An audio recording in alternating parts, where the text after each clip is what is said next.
ایمان کے 3 درجات ہیں۔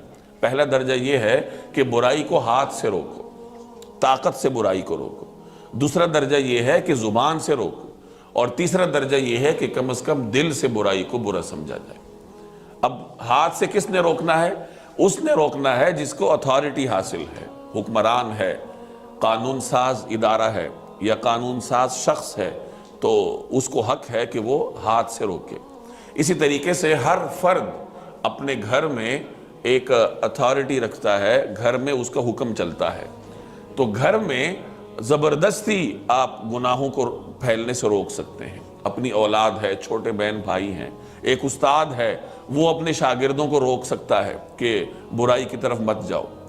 اسی طریقے سے کچھ جگہیں ایسی ہوں گی جہاں آپ طاقت کا استعمال نہیں کر سکتے، وہاں زبان کا استعمال کرنا ہوگا۔ جیسے آپ دوست احباب میں اٹھتے بیٹھتے ہیں، باہر سوسائٹی میں آپ کا آنا جانا ہے، دفتر میں آپ کے دائیں بائیں لوگ رہتے ہوں گے، تو انہیں نیکی کی طرف بلانا اور برائی سے روکنا یہ زبان کا کام ہے۔ زبان سے آپ انجام دیں گے، اور کس طرح انجام دیں گے؟ حکمت اور مصلحت کے ساتھ۔ ادعو الی سبیل ربک بالحکمت والموعظۃ الحسنۃ، اپنے رب کے راستے کی طرف بلاؤ، لیکن کس طرح؟ حکمت کے ساتھ اور اچھے مواعظ کے ساتھ، اچھے اسلوب کے ساتھ لوگوں کو اچھائی کی طرف بلاؤ۔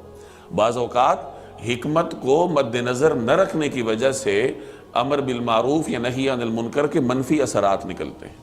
ایک آدمی ہے، وہ پورے غصے میں بیٹھا ہے، اور آپ اس کو جا کر بغیر کسی حکمت کے دو ٹوک انداز میں اس کو کہہ دیں کہ تم تو بے نمازی ہو، تم نماز نہیں پڑھتے، تو اس بات کا بڑی حد تک امکان ہے کہ وہ اپنی زبان سے ایسا جملہ نکال دے کہ اس کے ایمان کے لیے خطرہ ہو جائے، کہ پہلے تو وہ صرف نماز نہیں پڑھتا تھا، آپ کے غلط طریقہ کار نے اس کو ایمان سے بھی خارج کر دی۔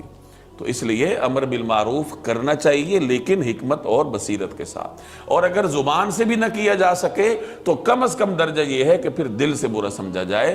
یاد رکھیے، اگر گناہ کو گناہ دل سے بھی نہ سمجھا جائے، پھر انسان کو غور کرنا چاہیے کہ میرے دل میں ایمان کی کیفیت کیا ہے، کیونکہ اس سے آگے تو ایمان کا درجہ ہی نہیں ہے۔